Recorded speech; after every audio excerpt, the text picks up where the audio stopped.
Good morning, ladies and gentlemen. My name is Colleen Clark, and I'm the CEO of the Greater Langley Chamber of Commerce. I really would like to first off acknowledge that we are meeting today on the traditional unceded territories of the Coast Salish people. I'd like to thank everybody for coming out to our Workplace Health and Safety COVID-19 update, courtesy of WorkSafeBC. It is my pleasure today to introduce Chris Back, Director, OHS, a Consultant and Education Services for WorkSafeBC. Chris, I appreciate you taking time out. I know how busy you folks are over at WorkSafe right now with everything going on. So we really appreciate you coming out and giving our chamber members a bit of an update as to where we're at and where we're going. Excellent. Well, thank you very much, Colleen. And it's our pleasure. I mean, we know there's a lot going on. We know there's a lot of questions out there. And one of the best ways that we can help to spread the message and help to ensure that employers and workers know what they need to be doing is to do sessions like this. So we're absolutely delighted to be able to spend the next hour with all of you. So I got a presentation here that will take me about 35 minutes or so to get through, which should leave us plenty of time at the end for questions. And as Colleen mentioned, there are some questions that she has already ready to go. And if we can get to more after that, then happy to do so. So just a little bit about my area in consultation education services at WorkSafeBC is we engage mostly with industry associations, labor organizations and employers around the province in what we would consider to be the higher risk industries. I mean, obviously with what's going on with COVID, the span of our consultation is much broader than it typically is. But our group, I have a team of about 40 people, and we work very closely with industry associations to be able to work on health and safety protocols, whatever that might look like, and be able to share and promote health and safety out to industry. So with COVID in mind, what I'm going to go through with you today, there we go. What I'm going to go through with you today is a really brief understanding of COVID. I think most people are fairly familiar with that at this point. And then really digging into how you develop your COVID safety plan that will help you to control the risk for exposure in the workplace. And then I'll talk a little bit about industry information, where you can find specific industry information on our website. Get into a little more on WorkSafeBC support and resources, and then resources from other organizations, and then we can open it up for the Q&A after that. So really quickly, just as a bit of a context setting measure, let's talk a little bit about COVID. So we know that, I'm not going to go through all the details on this slide. We know that COVID is a coronavirus and in the same family of viruses, the common cold or other severe diseases like the flu. The symptoms I think everyone's fairly familiar with. What I really want to draw your attention to is the point down in the bottom left-hand corner, where it talks about the mild to severe range of symptoms, but then more importantly for the context of today's presentation is that those symptoms can appear up to 14 days after exposure, which means in that 14-day period, it is possible that transmission is occurring from person to person without any symptoms being apparent. And this really needs to be taken into account when you're considering the control measures that you're putting in place. You've probably seen in the news or heard about organizations that are now using temperature checks as an example. You know, we're not saying temperature checks shouldn't be used. I mean, they could be depending on the situation.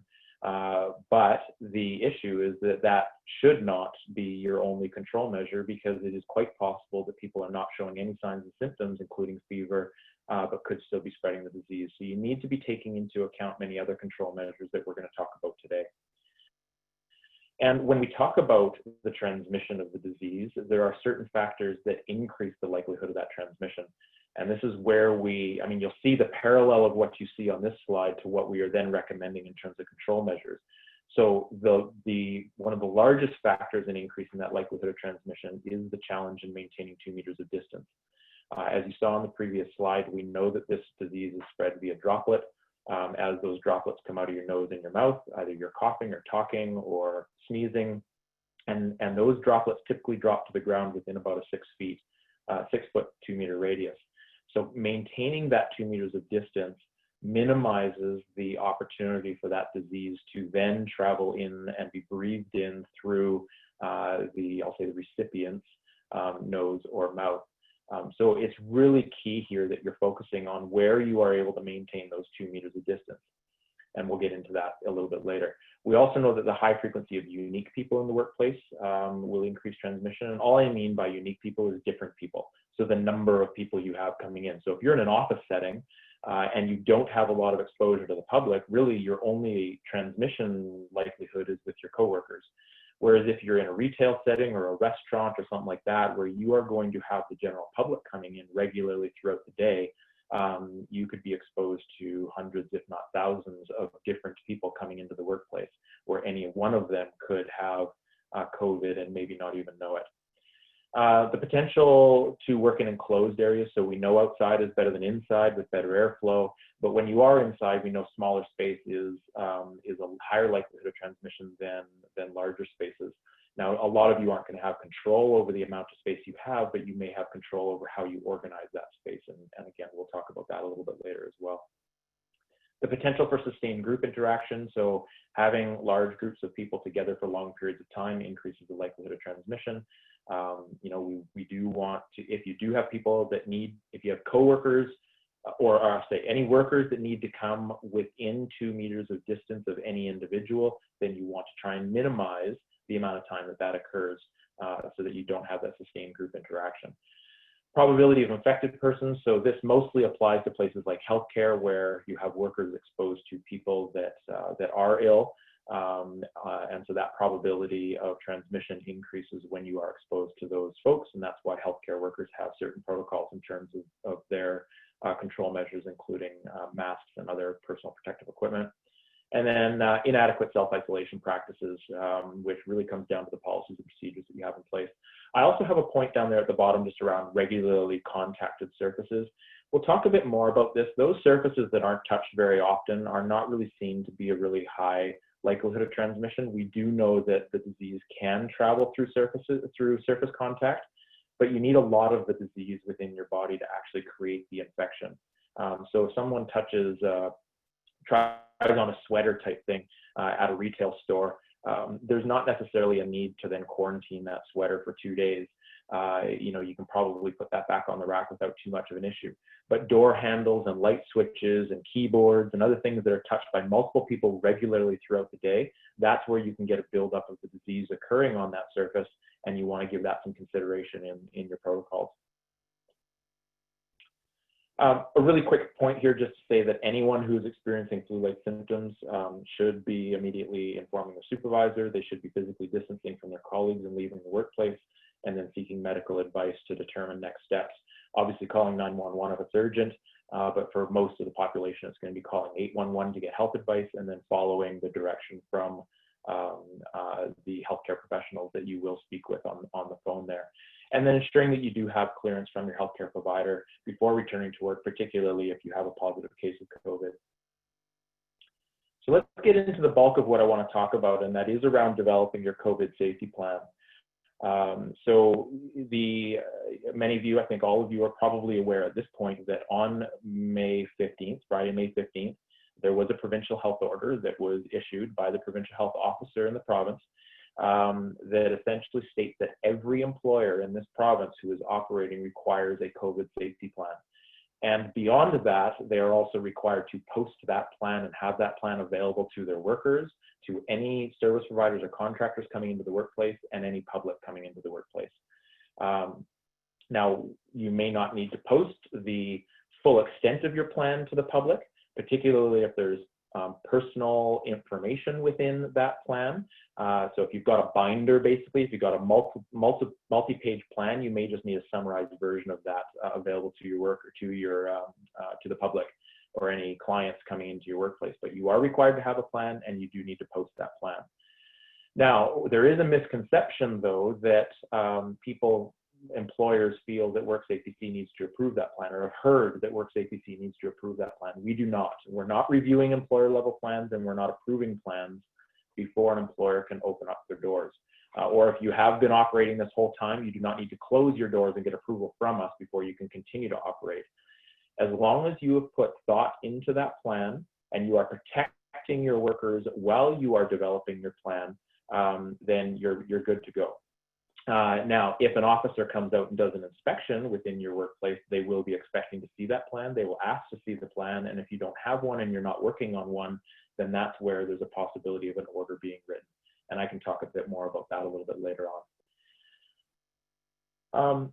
So as you get into developing your plan, we have a template. We have a plan that you can download from our website that will, and I'll show you where you can find that in a few slides here. But before you get to actually developing your plan, you need to ensure that you understand the orders, notices, and guidance from the Provincial Health Office. So that order I just spoke to, you need to read that order. You just go onto Google, search PHO orders. It'll take you right to the web page that has all the orders. Read the one around workplace safety plan. Be very familiar with that. If you're in the restaurant industry, you'll also want to read the one that is around food services, because there are some specific protocols within that one as well, and some other orders on there that may apply to your particular workplace. So make sure you're familiar with that, because those are orders, meaning they must be complied with. And then really when you're developing your plan, everything comes back to the basics. And this applies to the increased likelihood of transmission slide that I showed you a few minutes ago. Physical distancing, cleaning and disinfecting, and personal hygiene. And then the policies and procedures that you have in place to support all of that. And around personal hygiene, things like covering your mouth and your nose with disposable tissue or the crease of your elbow. When you sneeze or cough, washing your hands with soap and water for at least 20 seconds. So using soap and water is the single most effective way of reducing the spread of the infection. If you don't have soap and water available, then you can use alcohol-based hand rubs, or otherwise known as hand sanitizers. But you need to ensure that if you're using hand sanitizer, that your hands are actually clean before you sanitize. So if you've got dirt and mud or oil or grease or anything all over your hands, hand sanitizer is going to be neutralized. It's actually not going to help in that situation. And the same goes with cleaning surfaces. If you've got countertops or desktops that have dirt all over them or dust, you'll want to wipe off all of that before you do any disinfecting. You also want to avoid touching your face, eyes, nose, mouth with unwashed hands, and not sharing any food, drinks, utensils, or anything else that may typically be shared in the workplace. And then we get into what we've outlined as the 6 steps for developing your plan. So the first step is assessing all of the risk within your workplace. Where is there the possibility of transmitting COVID? Once you understand the risks within the workplace, then you want to implement measures to reduce that risk. So the control measures you're putting in place. And I'm going to walk through each of these in the coming slides. The third step is developing policies. So having policies and procedures in place to support the control measures that you've developed, ensuring that you're communicating this out to your staff and again through to your clients and other service providers coming onto the work site, providing any training that might be needed. Step 5, monitoring your workplace. So this is kind of your plan, do, check, act approach. So not just setting your plan and then putting it off to the side and continuing on with your business. You need to revisit that plan. Is what you put in place working?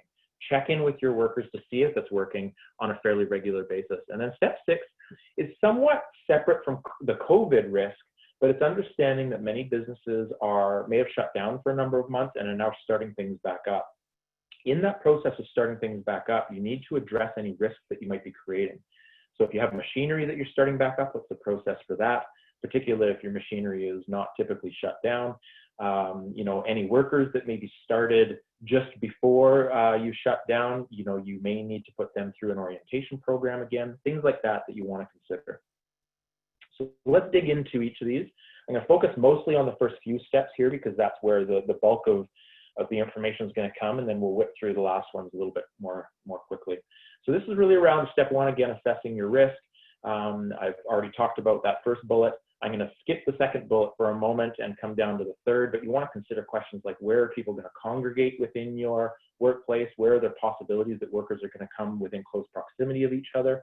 Maybe there's some job tasks where you require workers to come within 2 meters of each other. So considering what you're going to put in place there.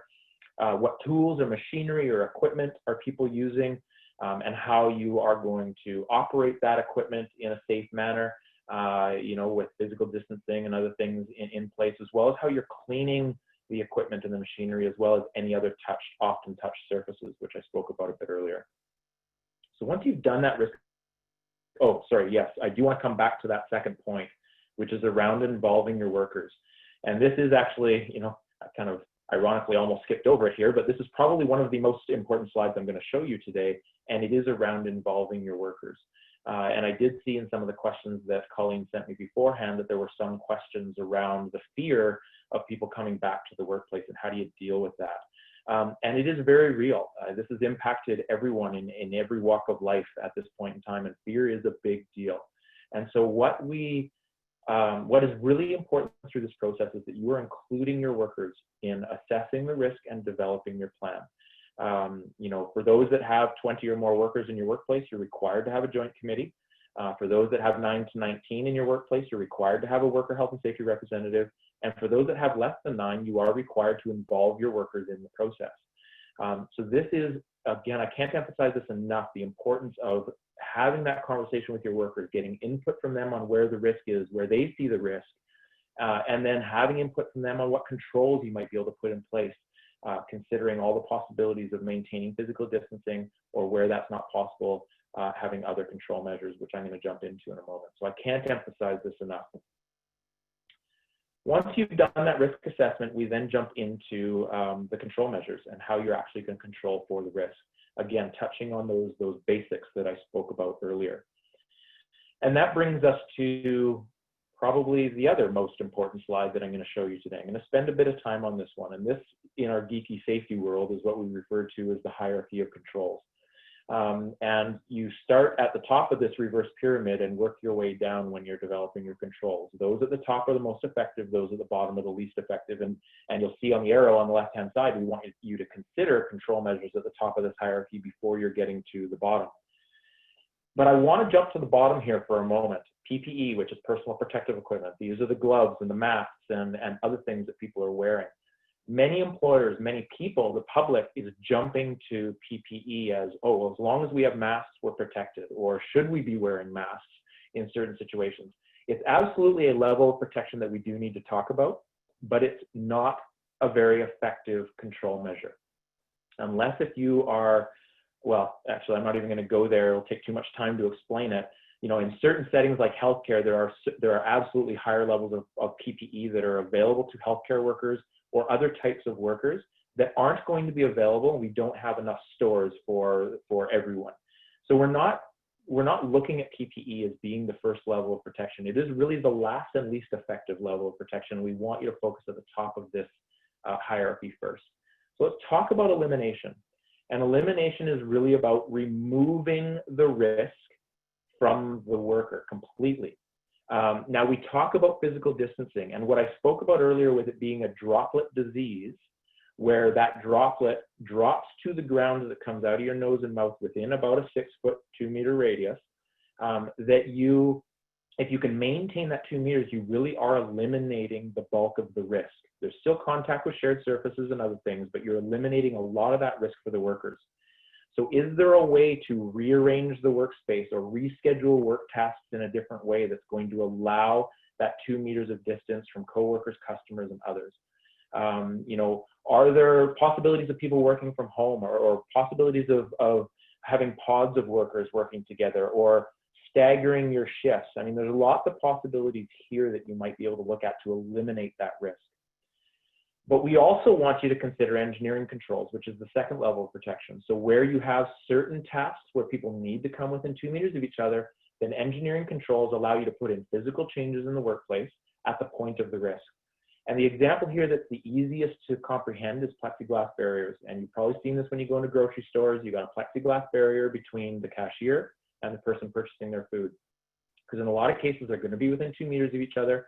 And that plexiglass barrier adds for a physical barrier, so the droplets coming out of the person's mouth hit the barrier and do not transfer through to the individual cashier, or vice versa. And then we get down to the administrative controls, which is really around the rules, the policies you're putting in place, you know, how you create flow through your workplace. You've probably seen in grocery stores, again, as an example, you've got arrows going up and down the aisles to try and create some flow of people. Other things that you can put in place to try and keep people separated, having occupancy limits designed for your workplace, and I can talk more about that if people have questions about those occupancy limits. But the challenge with this, and the reason it's our third level of protection, is because it requires behaviors of individuals for it to operate appropriately. It gets into the policies and procedures, but it requires behavioral change or behavioral modification, which can sometimes be challenging in, I'll say, enforcing it or supervising those procedures, those control measures that you're putting in place. And then, as I mentioned, we get down to the fourth level of protection. Really here we're talking about the non-medical masks or the face coverings, which are not protecting you if you're wearing one. They are protecting other people from your droplets. So if you have situations where workers do need to come within that 2 meters of each other, then you really should be looking at an opportunity for everyone in that situation to be wearing a non-medical mask. And so everyone is protecting each other as opposed to protecting yourself. And that's something we can definitely dig into in the questions, as I know there were a few around PPE. Now, we didn't put gloves on here, and I want to just make a mention about gloves, that in a lot of situations, other than maybe, again, some situations in healthcare or maybe childcare where you are helping children go to the washroom, or when you're doing certain cleaning tasks where you need to wear gloves, gloves really are not a protective measure for COVID. Because if the gloves are touching any surface that has COVID, the COVID is just going to transfer onto the gloves. So if you're still touching your face, the COVID just transfers from the glove onto your face. So it's no different than your hands. The glove, so COVID does not absorb through your skin. Your skin is actually a very good protective measure for these types of diseases. So the gloves are not protecting your skin. It's not protecting you from absorbing COVID through your skin. And if you're just touching your face, you're not getting anywhere with that. So gloves really, we're not recommending gloves in many situations as any form of protection.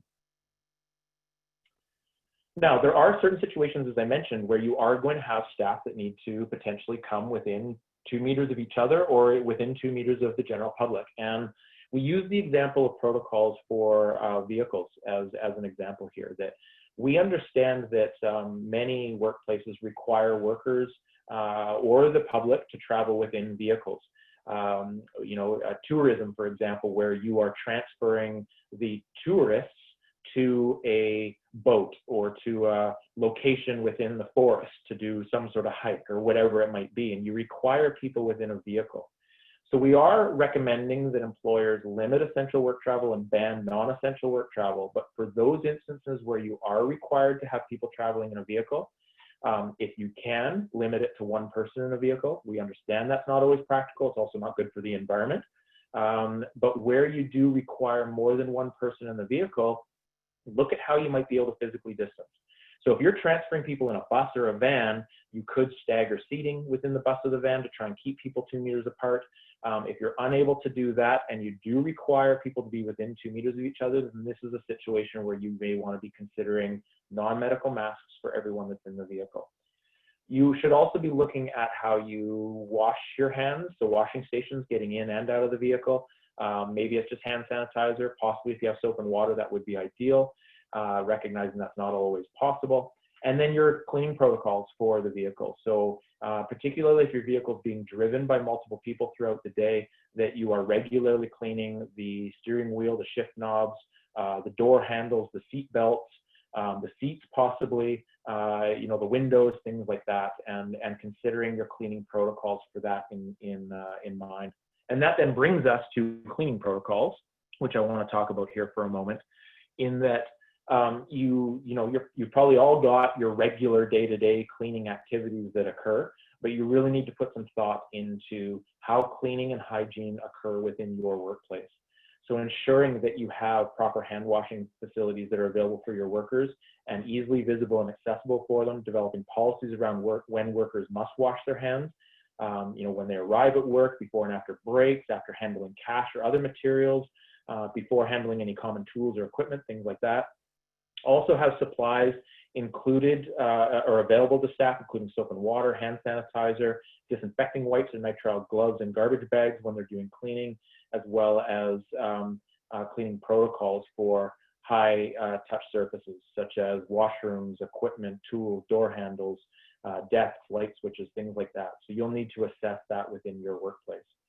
And then removing any unnecessary tools. And I talked about this a little bit at the beginning, but things like coffee makers or shared plates or utensils or snack bins or open food trays, if you have that available to your customers or your staff, or things that you may want to consider not having in the workplace at this point in time. And then ensuring that whatever you do put in place, that your workers are trained and educated on those control measures, that there's supervision for them, and that you are documenting that within your plan. So you've assessed the risk, you've created control measures. Now you get to step 3. You need to ensure you have policies to support everything that you have created here. You know, and you're going to have lots of policies around when staff need to wear masks, policies around who should be in the workplace when they're sick. So policies around workers going home if they are experiencing any signs or symptoms of the illness. Back to that slide I showed earlier. Policies in place around the general public not coming into the workplace. So if you're a barbershop, for example, you may want to have a check-in phone call with your clients the day before or the morning of their appointment and say, if you're showing any signs of symptoms, you know, do a check-in, see how they're doing. If they are showing any signs of symptoms, then book the appointment for a later date. Those types of policies to support those control measures that you're putting in place is really, really important to have established as you move forward here. Step 4 is communication plan. So you've developed your control measures, you've developed your policies, you now need to communicate it out to the workers, train them in any policies that they may need to be aware of, post signage to increase the likelihood of them remembering what they need to be doing and reminding them of those policies, and then again ensuring that the supervision is in place as you go forward with this. Monitoring, I've kind of already talked about this. You want to have a regular check-in on your plan and ensure that the workers are involved in that. Ensure there's an avenue for workers to bring their safety concerns forward and be able to modify your plan as you're going ahead here so that it can be adapted to any things that maybe you didn't think about through your initial risk assessment. And then step 6, again, kind of already talked about this as well. This is just about considering all those other risks that may become apparent as you are bringing your business back up online, particularly if you've been shut down for a few months. I should say also that all these slides have been provided in PDF form to Colleen, and they can be sent out to the group afterwards. And the live links that I'll be showing in some of the slides coming up will all be available to you. So you don't necessarily need to be scrambling to make notes of what you're seeing here. Now, the template itself, we have a COVID safety plan template on our website. There's a picture of sort of page 1 there. You'll see, if you've noticed down the bottom right-hand corner, it says page 1 of 9. Hopefully that's not too overwhelming for you. Most of what's on those 9 pages is blank space for you to be able to type in your plan. It's a template, a fillable PDF that you can download. It takes you through the 6 steps. It has a checklist type approach to it. An excellent resource that I recommend all of you use. You don't have to use our plan, but we do recommend that you are somehow going through that 6-step process, whether you use our plan or not. That is the thought process that you should be going through as you put this together. And there's a link there on this page that will take you to our COVID safety page where you can access the safety plan. Now you've got your plan in place. There's also you need to understand, and this really comes down to the training and the communication that you're providing to your workers, that workers also have responsibility here. They also have rights, and they have 3 key rights: the right to know about hazards in the workplace, the right to participate in health and safety activities, and the right to refuse unsafe work. With those first 2, that really comes out in including them in the development of your plan. That will allow them to create the awareness and participate in the process. And then your communication plan in step 4 is going to help with communicating that out to the workers that maybe weren't involved in developing that. And the workers have a responsibility to follow the instructions and follow the guidance that you're putting forward to them. Those policies that you create, they do have a responsibility to do that. They have a responsibility to practice the physical distancing, the cleaning, disinfecting, and the personal hygiene. But they also have a right. That 3rd right is around refusing unsafe work. If they feel that a control measure you've put in place isn't adequate and is not going to cover where they see potential risk, they can bring forward a refusal and say that they're not going to do the work because they don't feel that they have been adequately protected. This falls right under our act. You have a responsibility as an employer to investigate that situation and make modifications if it's necessary. And it may not be necessary. You may be able to deal with that issue by not making any changes and just explaining to the worker what they need to do in that situation or what control measures are in place for them. But there is a protocol that you do need to go through, and it's well laid out on our website. If you go through those steps and you're unable to come to resolution, then the last step within that process is contacting WorkSafeBC, and an officer will come out and resolve that issue for you, or work with you and the workers to resolve that issue. And then the last point on this slide is just to say that workers do also have a responsibility to minimize their exposure while they're away from work. Now, as the employer, you don't have control over this, nor can you dictate what they're doing outside of the workplace, but workers do have a responsibility, as does everyone in BC right now, through the recommendations and guidelines coming from the Provincial Health Office, to be protecting themselves as best as they can. So, industry-specific information. We have developed a significant number of protocols, and right now we've categorized those into phase 1 and phase 2. So phase 1, these are based on the BC Restart Plan that was announced by the provincial government. Phase 1 is all those essential services, those businesses that continued to operate over the last number of months. You know, healthcare, retail, like grocery stores, transportation, manufacturing, industries like that. There are protocols on our website related to all those industries. We're continuing to update them and provide more information as we go forward, but there's lots there already. Phase 2 is more so those industries that were included in the phase 2 restart plan from government.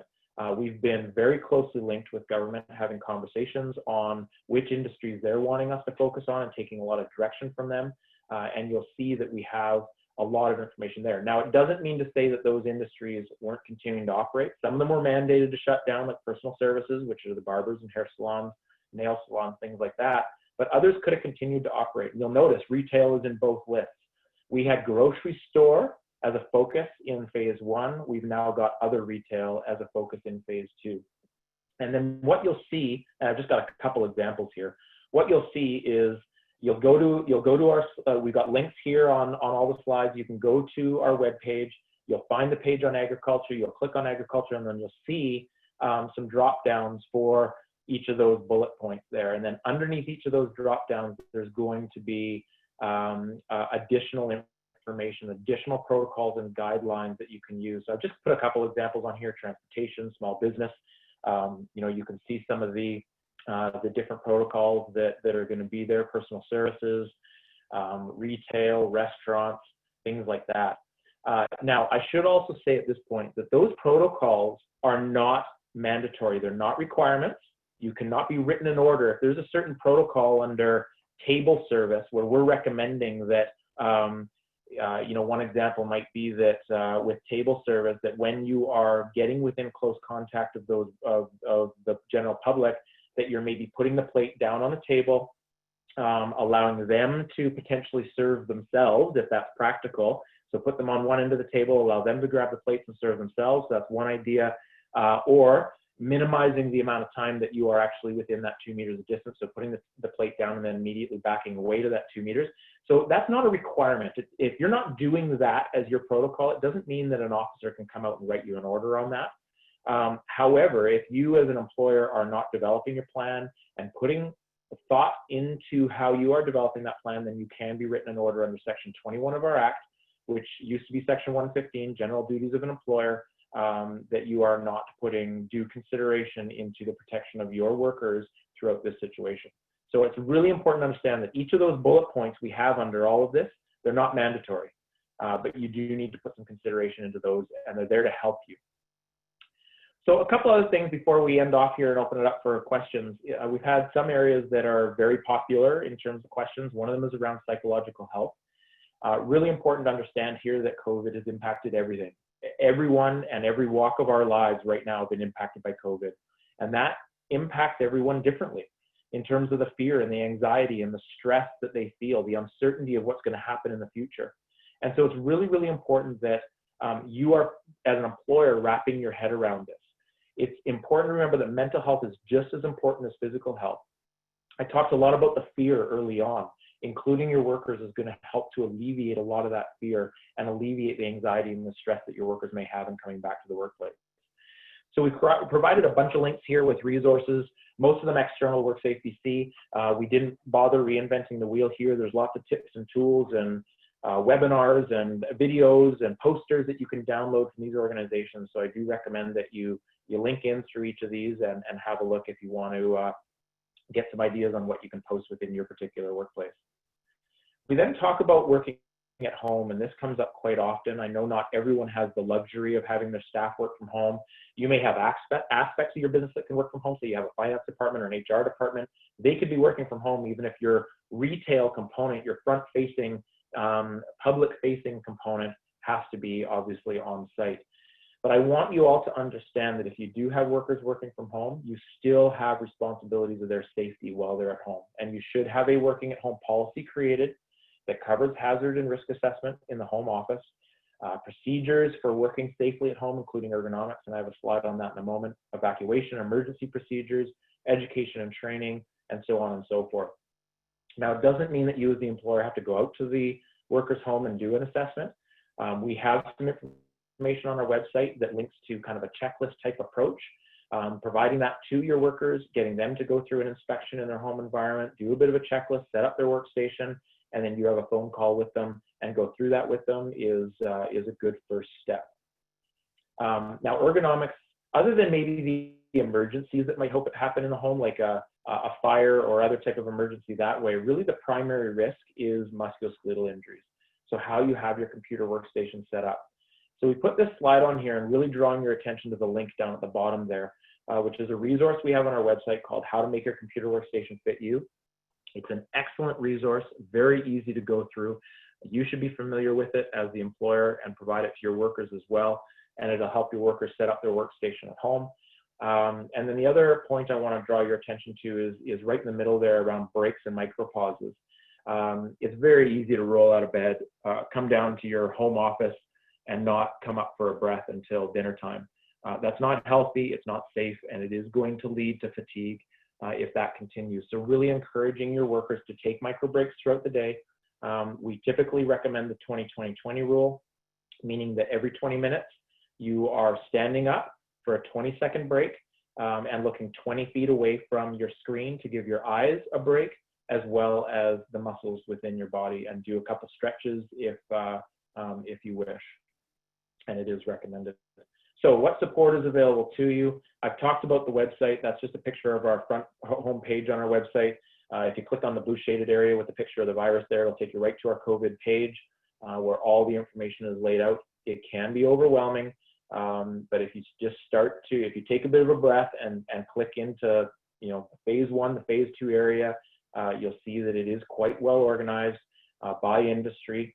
If you can't find your information or your industry on there, you might want to put some consideration to what industries might be similar to yours. We are continuing to develop protocols for more industries, particularly as we get closer to phase 3, talking about tourism and film, camping, things like that are all going to be up on our website as the weeks go on here. And I have my whole team, basically working constantly to be able to get these protocols developed. So if it's not there, you can contact us and we can let you know if it is going to be there soon.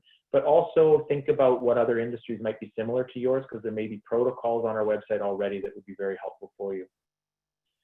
Now, our officers, as I mentioned, are out there doing inspections. We are taking a consultative approach to this, so we are not focusing on enforcement, I'll say. Now, obviously, as I said earlier, if you're not doing your due diligence as an employer, we are going to write orders in that, but we are taking a consultative approach to help you. But we only have 300 officers. There's 250,000 employers in the province, so don't necessarily wait for us to come. As I said, we are not reviewing plans or approving plans, but if you do have a question about your plan or you're struggling with something, you can use those phone numbers down in the bottom right-hand corner to give us a call. We're responding to those phone calls within 30 seconds on average and providing a detailed response within an hour and a half. So it is a quick way of getting information from us. Claims essentially are following the same process. There's a COVID claim FAQ document which talks about any potential COVID claims within your workplace, which really follow the same process. They do have to occur. The exposure has to be proven to have occurred within the workplace in the course of the duties. But all of our claim services are available to you. So I recommend that if you have any questions related to claims, that you use the phone number or the email approach on this slide.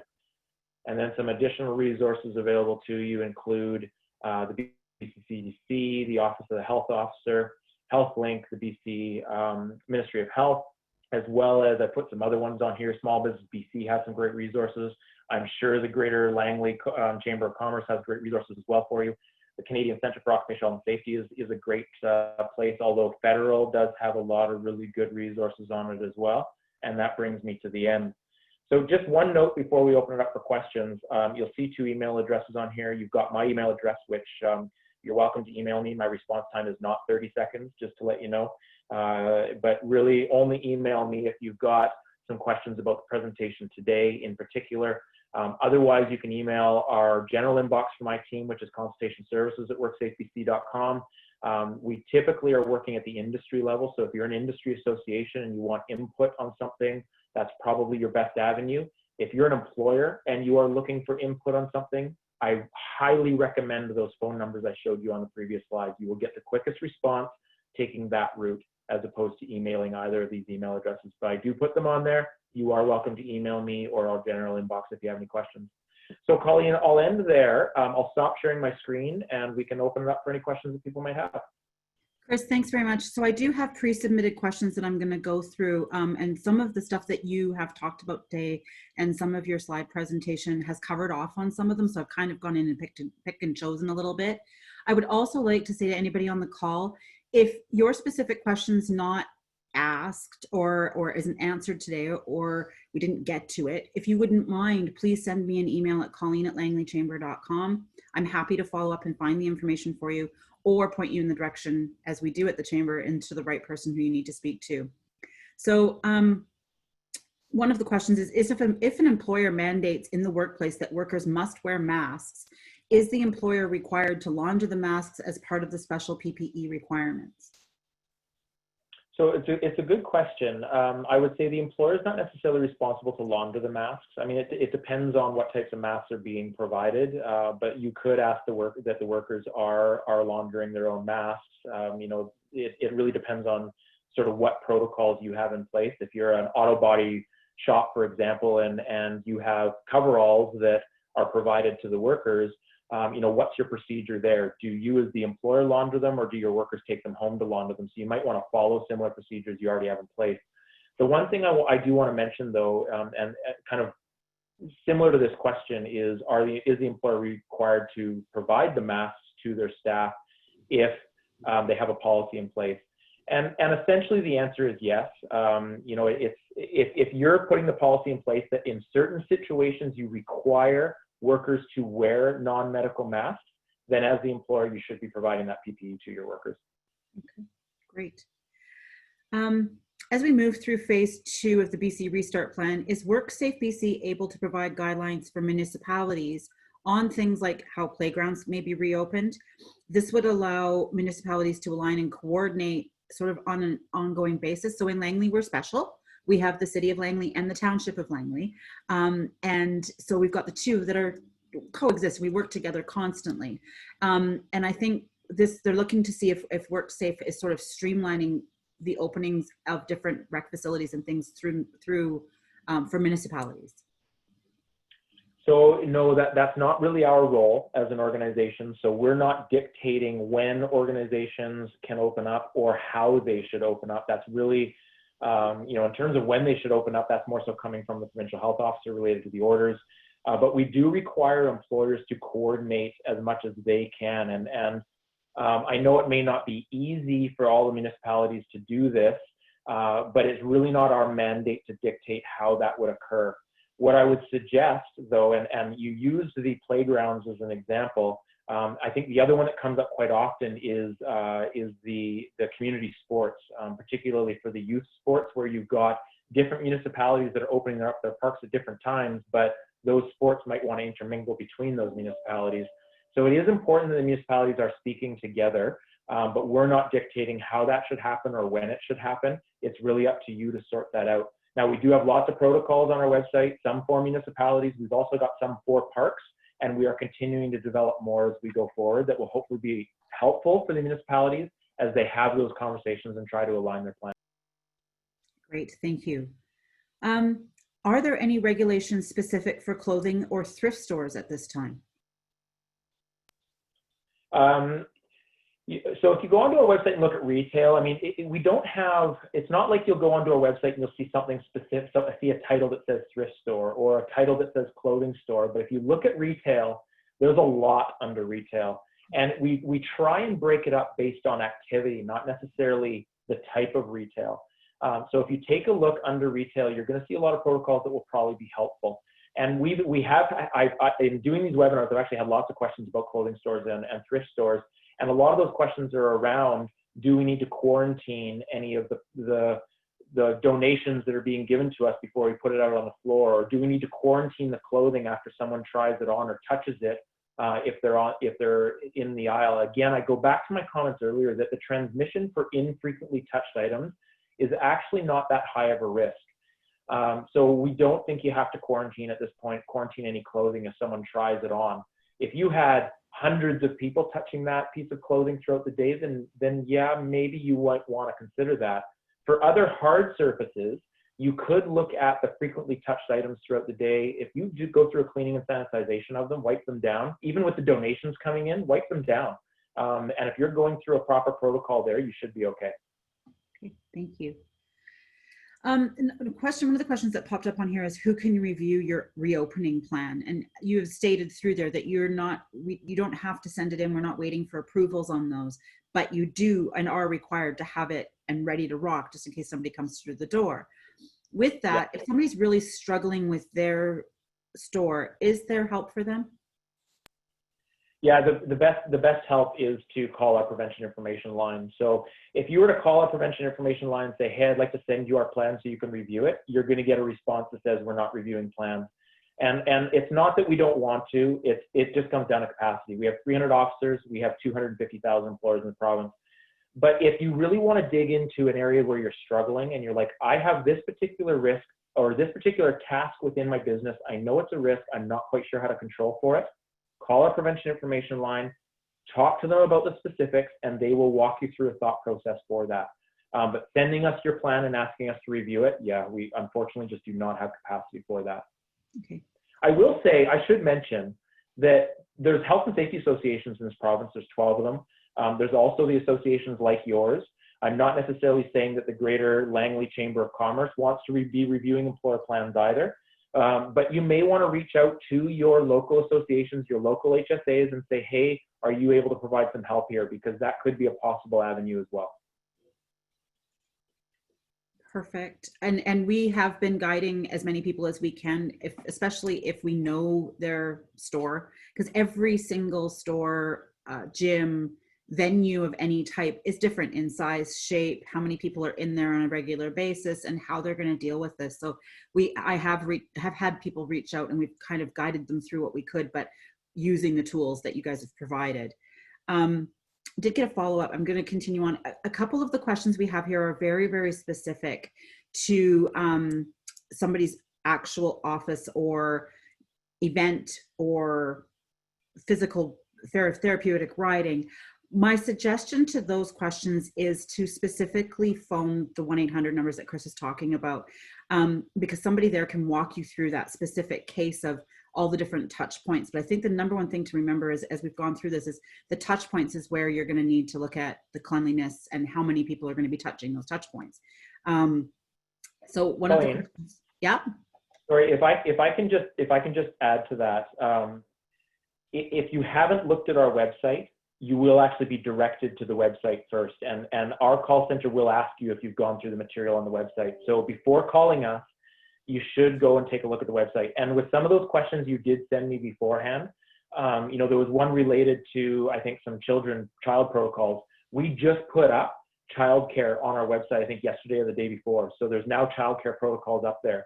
For the horse one, I saw that as well.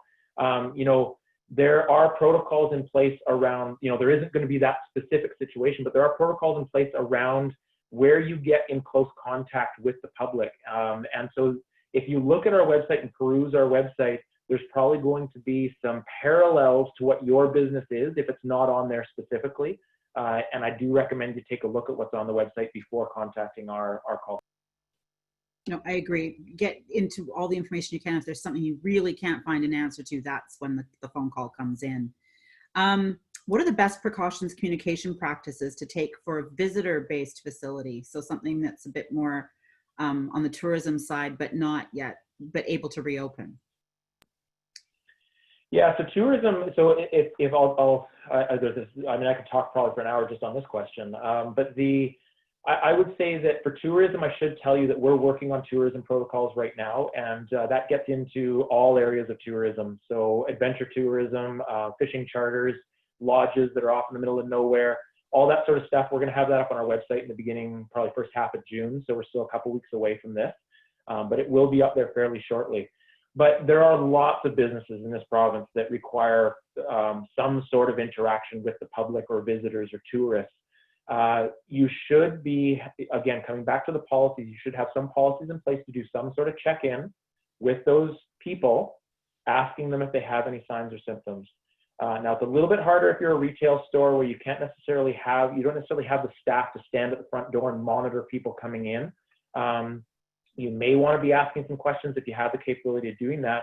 But if you are transporting transporting the public, for example, in a van off to some remote site for a tour, you should not be permitting anyone that has signs or symptoms to be entering into that vehicle. And it's unfortunate because obviously that challenges the customer service side of your business, but you can also flip that around. If you start allowing those people, if you allow people that show signs of symptoms into your vehicle, you're actually going to start scaring away the others that do want to utilize your business. So having those policies in place, although it may upset the odd person who does have signs or symptoms, you are actually going to create more confidence for the public in the business that you're providing, and you're going to get more people coming and wanting to use your business. So you do need to think about that. And having those policies in place is absolutely you're right. I mean, obviously that's kind of outside of the scope for us as our mandate is workplace health and safety, but you can create the parallels there that you, as part of your plan, are protecting your workers by having those protocols in place when you're interacting with the public. So Oh, Chris? Sorry, yeah, I'm still here. I think I hit mute too quickly. No problem. So for those people that are, say, seeing clients in office, are there specific precautions that we should be taking on other than staying the 6 feet away from each other and sanitizing before and after meetings? I know for our return to our office, one of the things I'm visually, we've been doing by appointment only for certificates of origin and other international trade documents. We're probably going to keep that protocol in place, that it's by appointment only, so we don't have general public walk-in. Any other suggestions for people? That's a good one for sure. We do actually have a section on our website specific for offices. So where you have multiple workstations in close proximity, you can look at physical barriers. If it's sort of that open office concept, you can look at physical barriers to help with the 2 meters of distancing, or stagger the use of the workstations if possible. If you have the public coming in, I think by appointment only is a great avenue to use there. I would also recommend not just the offices section, but we actually have a section on our website that's around in-person counseling. Now, you may not be an in-person counseling business, but in-person counseling is all around people coming in and meeting one-on-one with workers. And there's some protocols within that area that may be very helpful for you as a business if you have people, the general public, that are coming into your business. So I recommend taking a look at some of those, but absolutely the by appointment only is a great way to do this. And we recommend that for personal services as well. If you're a hair salon or a nail salon, we do recommend that at this point in time, you maybe don't have just the general public just walking in, that you are going appointment only if that's feasible for your business. Great. There's a follow-up question, Francis, is from the City of Langley. If there's a conflict from WorkSafe guidelines and the Provincial Health Officer guidelines on a specific requirement, who trumps who? Yeah, well, that's a difficult thing to answer without having specifics. Getting into obviously the devil's in the details on that. Hopefully, we don't have too many situations where we are in conflict with each other. And I would recommend that if you are running into that conflict, that you are contacting us specifically about that particular issue, or contacting the health authority. Now, I will say that the orders that are put in place by the Provincial Health Office, or the orders that are put in place by the health authority, are orders. So you will be required to follow those.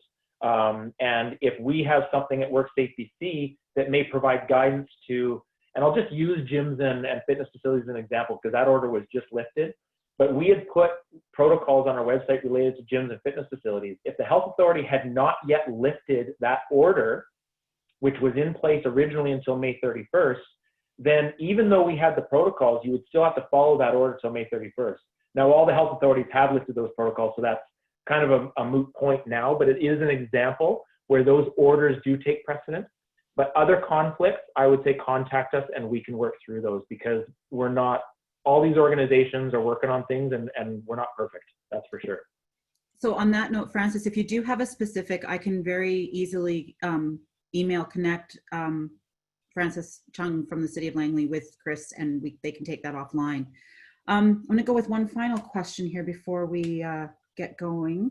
And how will schools ensure young children follow safety measures and practice physical distancing? I'm sure that that's probably a big one for you at WorkSafe with teachers and students looking at going back next week. It is, yes, it's a big one. In fact, my wife is a kindergarten teacher, and she has a lot of these questions as well. It's a good one. I'll point you in a couple different directions on that. We do have education K-12 section on our website. We just posted childcare, so there's protocols in both of those sections that will be helpful. There is also a really good guidance document on the PHO website. So again, I mentioned earlier, if you just Google PHO orders, it'll take you to that page. You'll see a list of orders, and then underneath the orders, there's a list of guidance. There's one in there for education facilities that is really well laid out and can be helpful. I think the question that comes up a lot, particularly for the younger grades like kindergarten, grade 1, grade 2, is how do you maintain the physical distancing between the kids? They're not going to understand the 2 meters. And we're not actually, and you'll see in the guidance that the Provincial Health Office is actually not recommending that you try and enforce the 2 meters of distancing between kids, but they do understand the idea of physical contact. So that you try and avoid physical contact between kids. If you're in, say, the kindergarten or in a daycare or childcare setting, you may even want to set up different play areas that are somewhat separated so you can have kids physically, kind of thinking about those engineering controls, have them sort of physically separated on the floor while they're playing by using barriers or other things. So there's lots of guidance there to help employers. And again, if there's something on there, if there's a question you have that you're not getting your answer to on our website or on the guidance from the PHO, then absolutely call our help desk and we'll do the best we can to help you with your particular situation. Great. Thank you, Chris. I know that that's a big question. And actually, Fraser Valley Continuing Ed had a couple of questions regarding the proper physical distancing, PPE, and cleaning procedures. So I'm going to recommend that they go and check out the K-12 education, because it will apply to adults as well. And that will give them probably some pretty good indications of what they need to do. Yeah, for sure. I will say that we are working on protocols for advanced education. So this would be all the universities, adult education type settings. But I should say that it is not high priority for us right now, only because most schools, I'm not saying all, but most schools are out until September now. So they will be on our website, but probably not until later in June, because we do have to prioritize other industries that are going to be coming up really quickly here in phase 3. Chris, thank you very much. I really want to take the time and thank you again for accepting our request and coming out to talk to our members today, helping us out with these questions, providing the slide deck. We will probably hear from you again. We're probably going to invite you back when we look at phase 3, because I'm being optimistic. We're going straight from phase 2 into phase 3. We're not going to look backwards. And hopefully at that point, we can get you or somebody from your office back to give us some more pointers and tips. On behalf of the Greater Langley Chamber, again, thank you very much. Thank you to our members for coming out today and providing questions. We look forward to being able to help you with the reopening. I know several people on here have messaged me for guidance. Please continue to do so. We're here to help. My team and I are all working from home, but here to help you through this and any way we can. So thank you very much to everybody. Again, Chris, thanks very much. And everybody have a great afternoon. Thanks, Colleen. Happy to help.